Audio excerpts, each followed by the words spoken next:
اس طرح سے یہ ہوتا ہے. تو فطرت ہماری جو ہے اس کو ہمیشہ سامنے رکھیں. فطرت کا ایک علم اٹل ہے, بے خطا ہے, کبھی غلطی نہیں اس میں, کبھی غلطی ثابت نہیں ہوئی. وہ ارسطو سے لے کر آج تک, افلاطون سے لے کر آج تک بڑا کچھ لکھا گیا ہے, اس علم میں غلطی نہیں ہوئی. لیکن ارسطو نے جو آراء قائم کی تھی جانوروں کے بارے میں, دنیا کے بارے میں, کہ 4 عناصر سے بنی ہوئی ہے, وہ اب 103 عناصر ہو چکے ہیں, ایلیمنٹس ہوتے ہیں فزکس میں, کیمسٹری وغیرہ میں, وہ بن گئے. اس نے 4 سمجھے تھے ان کے زمانے میں, پانی, مٹی, آگ, ہوا. وہ 4 ایلیمنٹس ہیں کہ پانی, مٹی, آگ, ہوا, کوئی بھی ایلیمنٹ نہیں رہا ان میں سے, وہ پتہ نہیں کیا بن گئے. تو یہ دنیا کی حقیقتیں ہیں, ان میں غلطی ہوتی رہتی, اس وجہ سے ہماری رائے غلط ہوتی ہے. وگرنہ فطری علم جس کی میں نے 2-4 مثالیں دی آپ کو, وہ کبھی غلط نہیں ہوتا. تو میں فطرت کو محدود معنی میں نہیں لیتا. ساری امت ہماری اخلاقی چیزوں کو لیتی ہے, مذہبی چیزوں کو لیتی ہے, لیکن فطرت کے اندر فزکس ہے, بائیولوجی ہے, کیمسٹری ہے, ریاضی ہے, فاصلوں کا تصور ہے, رنگوں کا تصور ہے. ہماری فطرت بہت بڑی چیز. اب یہ علم بہت اچھے طریقے سے ثابت ہوتے چلے جا رہے ہیں کہ ہم پیدائشی طور پر کیا کیا کچھ سیکھ کر پیدا ہوتے ہیں. حال میں سے کوئی سوال لے لیتے ہیں. سر یہ زندگی ایز اے ہول ایک امتحان ہے جس میں ہمیں مختلف سوالات کا سامنا ہے. ان کو حل کرنے سے پہلے ہمیں انہیں اٹیمپٹ کرنا ضروری ہے, اور شادی بھی ان میں سے ایک سوال ہے جو آپ سے ہم نے کہا نکاح میری سنت ہے, ترغیب دی گئی ہے. تو حضرت یحییٰ علیہ السلام اور حضرت عیسیٰ علیہ السلام دونوں ایک ہی وقت میں آئے اور دونوں نے شادی نہیں کی.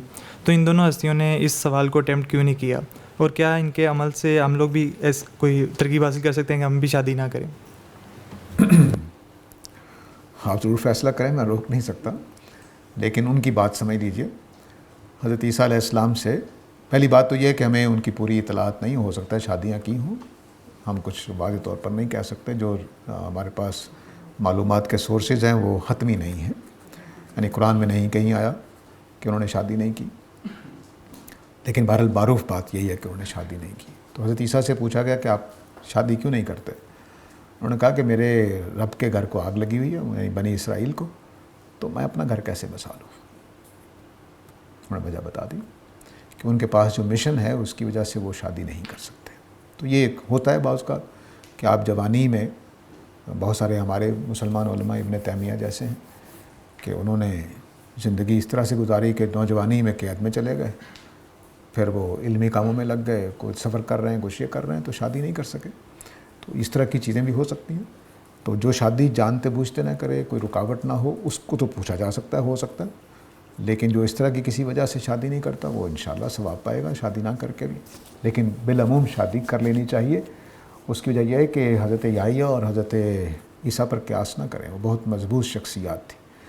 میں نے اپنی زندگی میں جن لوگوں کو دیکھا ہے جنہوں نے پوری زندگی شادی نہیں کی, وہ نفسیاتی طور پر تھوڑے سے بیمار سے ہو جاتے ہیں. ان سے پاس بیٹھ کے آپ دیکھیں, ان کی باتیں سن کر دیکھیں, ان کے کاموں کو دیکھیں. تو اس لیے اس بیماری سے یا تو آپ حضرت عیسیٰ اور حضرت یحییٰ جیسے مضبوط ہوں تو پھر ٹھیک ہے, وگرنہ شادی کر لینی چاہیے.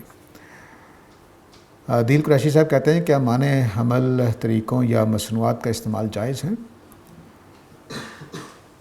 دیکھیے, جو چیز قرآن نے منع کی ہے وہ سمجھ لیجئے. قرآن مجید نے فحشاء منع کیا.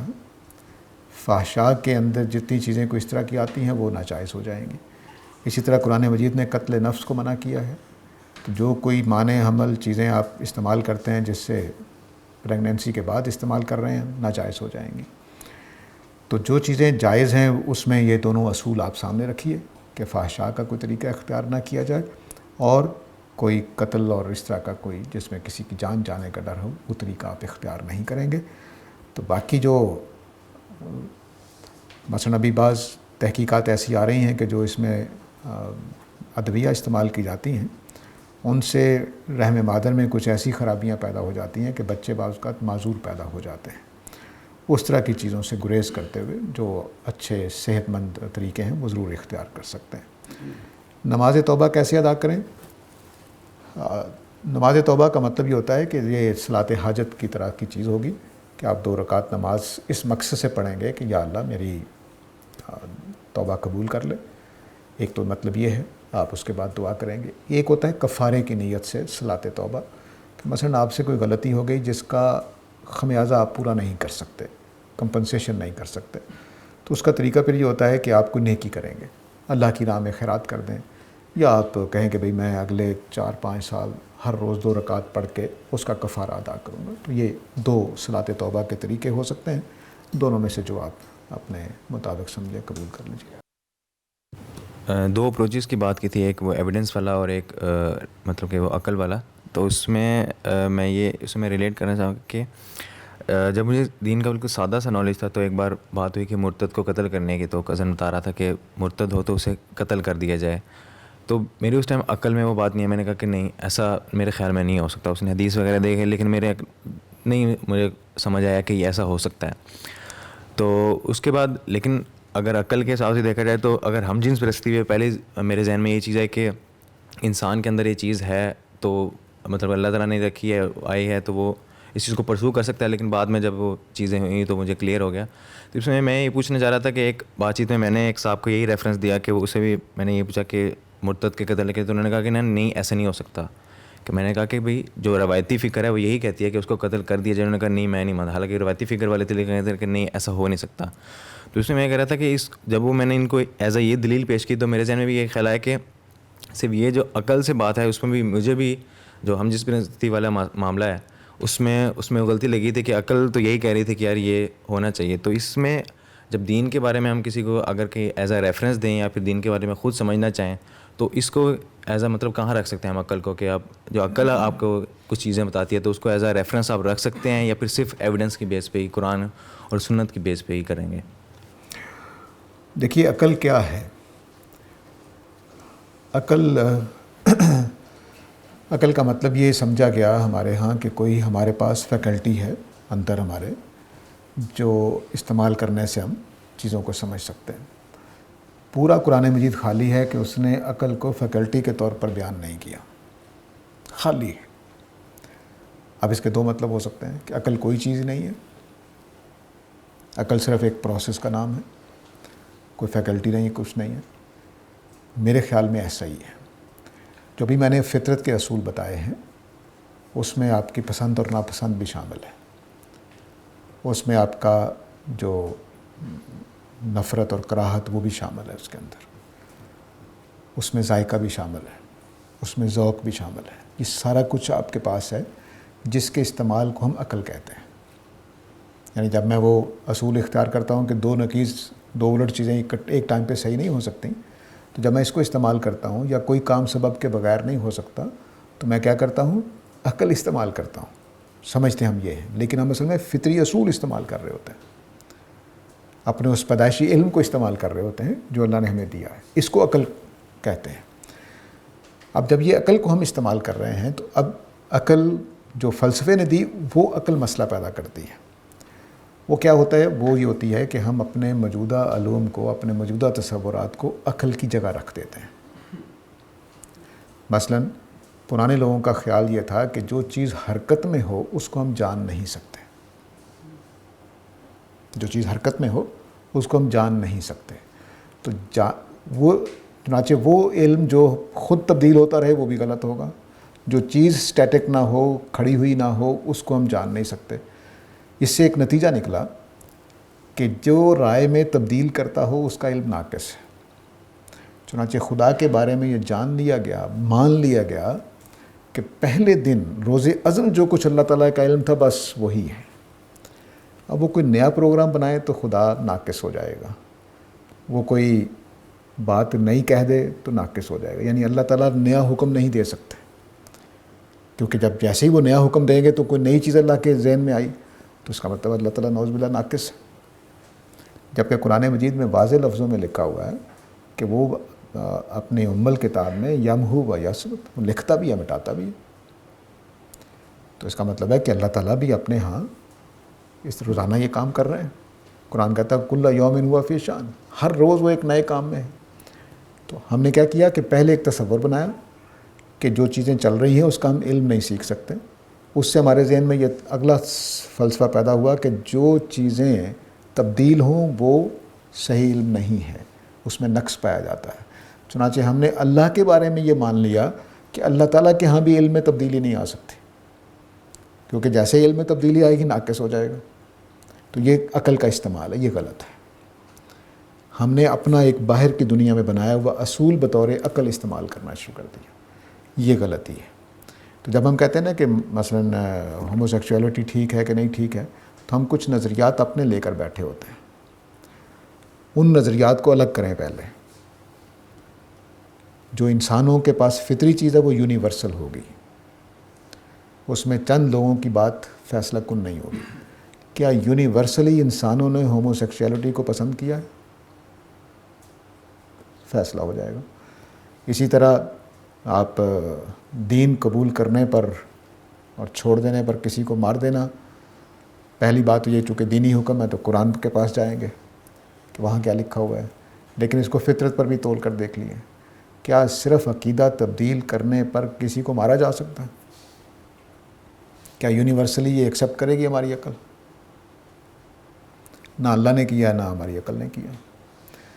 تو دونوں باتیں یہ واضح رہنی چاہیے. قرآن مجید نے یہ بتایا ہے کہ صرف رسولوں کے زمانے میں یہ معاملہ ہوتا ہے کہ جو ایمان نہیں لاتے ان کو مارا جاتا ہے, اور جو ایمان لانے کے بعد پھر جائیں تو ان کو بھی مارا جاتا ہے. خود نبی کریم صلی اللہ علیہ وسلم نے اپنے بارے میں یہ جملہ بولا ہے کہ امرت ان اقاتل الناس حتی یقولوا لا الہ, کہ مجھے حکم دیا گیا ہے, امت کو نہیں, مجھے حکم دیا گیا ہے کہ میں ان کے ساتھ جنگ کروں یہاں تک کہ یہ کلمہ پڑھ لیں. یہ رسولوں کے ساتھ خاص ہے. اس لیے اور ہومو سیکچولیٹی کے بارے میں پوری انسانیت کا ابھی تک اتفاق اکثریت کا یہی ہے کہ یہ ٹھیک نہیں ہے. تو بس جب پوری انسانیت رائے تبدیل کر لے گی اس وقت دیکھے جائے گا. تو یونیورسل کانسیپٹ جو ہیں وہ ہماری فطرت کے کانسیپٹ ہیں. باقی علاقائی ہوتے ہیں, مذہبی ہو سکتے ہیں. مثلاً حجاب حیا کا تقاضا ایک برقع پہننا ہے, ایک حیا کا تقاضا بس چادر لے لینا ہے, ایک حیا کا تقاضا صرف لنگی باندھ کے آ جانا ہے. تو یہ علاقے علاقے میں فرق ہو سکتا ہے, لیکن حیا یونیورسل چیز ہے. مجھے کپڑوں کے بغیر باہر جاتے ہوئے حیا آتی ہے, یہ یونیورسل ہے. اب کسی علاقے میں کچھ ہو گیا, کسی علاقے میں کچھ ہو گیا, اب ہم اس میں آ جاتے ہیں مذہب کے پاس کہ مذہب فیصلہ کر دے کہ کتنا حیا ضروری ہے, وہ پھر دین آ جاتا ہے. تو اس طرح سے چلتی ہے بات. تو عقل کوئی چیز نہیں ہے, فطرت ہے جس کے صحیح استعمال کو عقل کہتے ہیں.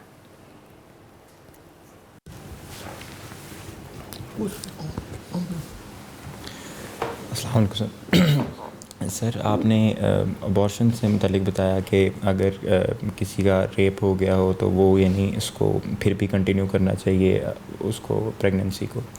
سر اگر آفٹر گیونگ برتھ وہ عورت یعنی اس کو بچے کو گیو اوے کرنا چاہے, مطلب کہے کہ میں اس کی پرورش نہیں کرنا چاہتی, یعنی مارے نا, مطلب کسی کو دے دے اینڈ آل دیٹ, یہ کس حد تک اس کے لیے ایک بات جائز ہے؟ دوسری بات کہ وہ اس کو اگر خود بھی رکھتے ہیں, اس کے کوئی جائیداد میں کیا حصہ اس کا ہے یا بنتا ہے؟ تھرڈ سر یہ ریپ سے ریلیٹڈ تھا کہ جس طرح ہم پاکستان انڈیا بننے کی بھی وقت کی سٹوری سنتے ہیں اور باقی کہ کنویں بھر گئے اوپر تک عزت بچانے کے لیے اینڈ آل دیٹ.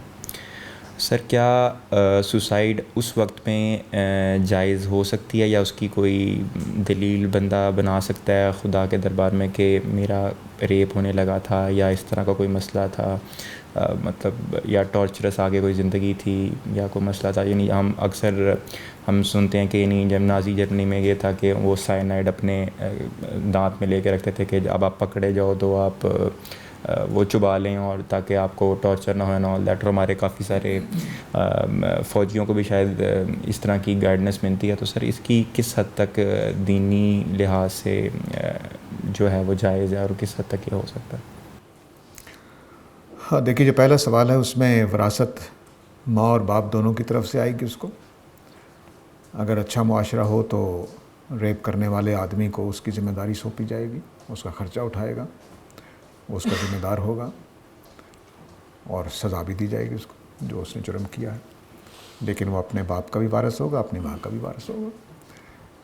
رہ گیا یہ کہ وہ خاتون اس کو پالنا نہیں چاہتی, تو اس کی کوئی سوسائٹی کے اعتبار سے سماجی وجوہات ہو سکتی ہیں, کچھ اور وجوہات ہو سکتی ہیں. تو اس کا لحاظ کرتے ہوئے فتویٰ دیا جا سکتا ہے کہ آپ نانی کو دے دیں, دادی کو دے دیں, کسی کو دے دیں, وہ ایک ہو سکتا ہے. اور اس طرح کے کیسز میں حکومت بھی ذمہ داری لے سکتی ہے کہ اس طرح کے بچوں کو پالنے کی پرورش کی ذمہ داری حکومت کے ادارے سنبھال لیں، یہ بھی ہو سکتا ہے۔ اور آخری کیا صاحب کا؟ ہاں، خودکشی والا جو ہے، دیکھیے سوسائڈ جو ہے وہ اصل میں قتل نفس ہے۔ کسی کو قتل کرنا، خواہ اپنے آپ قتل کریں، وہ کبیرہ گناہ ہے، دوزخ ہے۔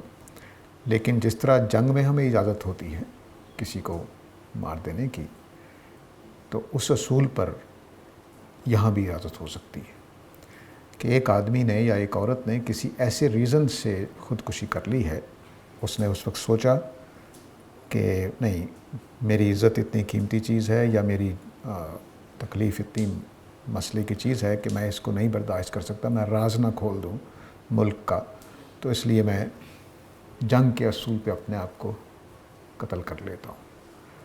تو اس میں یہ خیال کرتا ہوں کہ اللہ تعالیٰ کے ہاں سے رعایت ہو سکتی ہے۔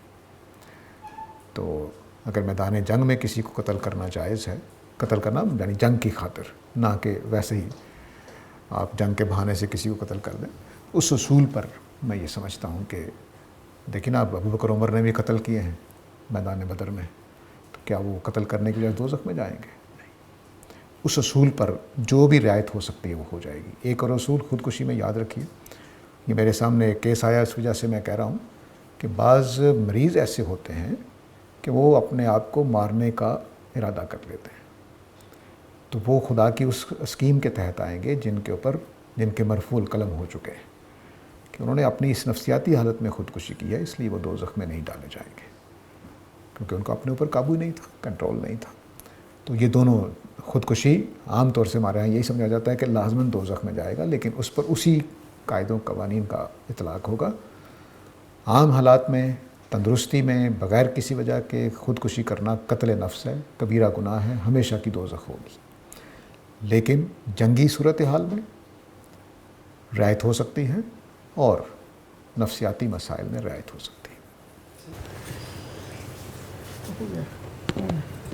یہ فطرت کی اس روشنی کی موجودگی میں انسان اس سے ارریلیونٹ اور انڈیپینڈنٹ ہو کے سوچ سکتا ہے، بالکل نان ججمنٹل ہو کے؟ جی بالکل، اللہ تعالیٰ نے جو کہ آزمائش میں ہمیں ڈالا ہے، تو ہم اپنے سارے علوم سے الگ ہو کر، کیونکہ یہ فطرت کا علم بھی علم ہے، تو اگر میں اپنے سیکھے ہوئے علم سے ہٹ کر بھی سوچ سکتا ہوں، تو پھر میں اپنی فطرت کے علم سے بھی ہٹ کر سوچ سکتا ہوں۔ لیکن یہ عجیب و غریب بات ہے کہ جب سوچتا ہوں تو میرے اعمال اس کی گواہی نہیں دے رہے ہوتے ہیں۔ مثلا ہمارے ہاں ایک تشکیک کا فلسفہ پایا جاتا ہے کہ کچھ بھی موجود نہیں ہے۔ ایک طرف وہ شک کر رہے ہوتے ہیں کچھ بھی موجود نہیں ہے، لیکن آرام سے زمین پہ پاؤں رکھ کے چل رہے ہوتے ہیں۔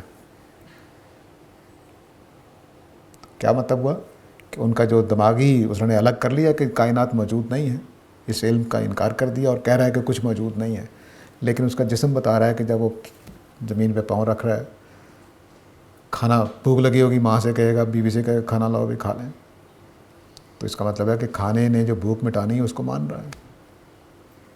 تو اعضاء و جوارح، ہمارے اعمال، ہماری، یعنی دیکھیے نا، اس دنیا میں ایسے ایسے لوگ پیدا ہو کہتے ہیں کہ لینگویج اپنے معنی ادا نہیں کر سکتی، اور اتنی موٹی موٹی کتابیں لکھ رہے ہوتے ہیں، لیکچر دے رہے ہوتے ہیں۔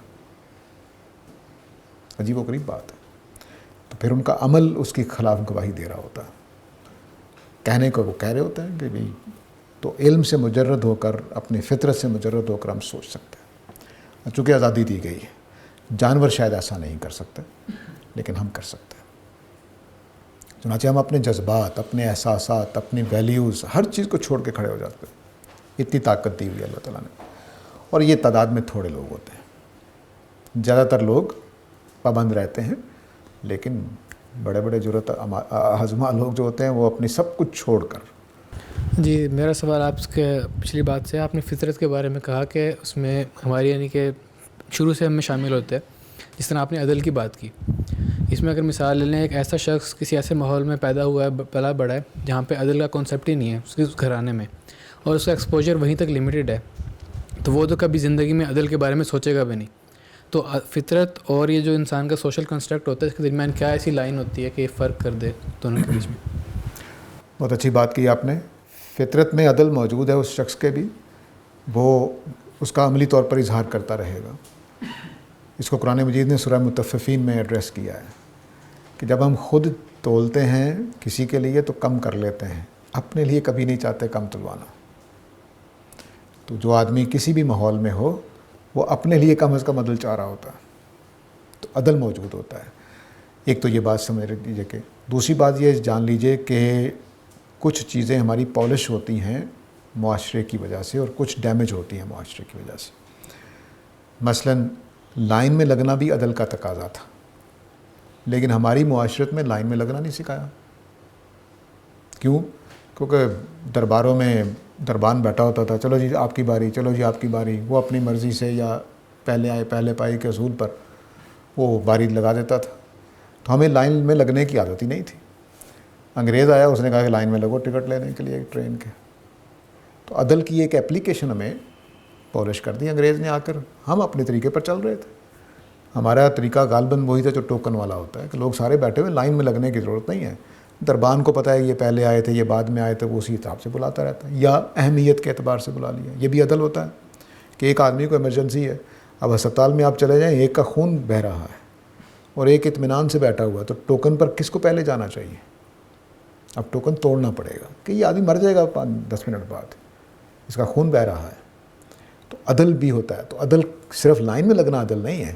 عدل ایک ایسا تصور ہے کہ جو کبھی لائن میں لگنے میں پورا ہو رہا ہوتا ہے, کبھی پہلے آنے میں ہو رہا ہوتا ہے. تو لائن توڑنی پڑ سکتی ہے عدل کے لیے. تو عدل اصل کانسیپٹ ہے. لائن میں لگنا, اب میں نے کئی سوشیالوجی کتابوں میں پڑھا ہے کہ ہم نے سکھایا دنیا کو لائن میں لگنا, جو بیسٹ کتابیں لکھتے ہیں. بھئی لائن میں لگنا نہیں چیز, اصل چیز عدل ہے. کبھی لائن توڑنا عدل ہوتا ہے, کبھی لائن میں لگنا عدل ہوتا ہے. تو عدل کرنا پیش نظر ہے, نہ کہ لائن میں لگنا. تو یہ ریفائن ہو جاتا ہے, اس کی اپلیکیشن کی فارمز آ جاتی ہیں. سوسائٹی یہ سکھا رہی ہوتی ہے اور ڈیمیج بھی کرتی ہے. جیسے میں نے ابھی ان کے سوال کے جواب میں کہا کہ ہم جھوٹ بولنے اور چغلی کرنے میں اتنے عادی ہو گئے ہوئے ہیں کہ ہماری فطرت بیچاری سوئی رہتی ہے. تو ٹھیک ہے جی, ماشاء اللہ, اللہ تعالیٰ خیر کرے. اچھے سوالات تھے جی.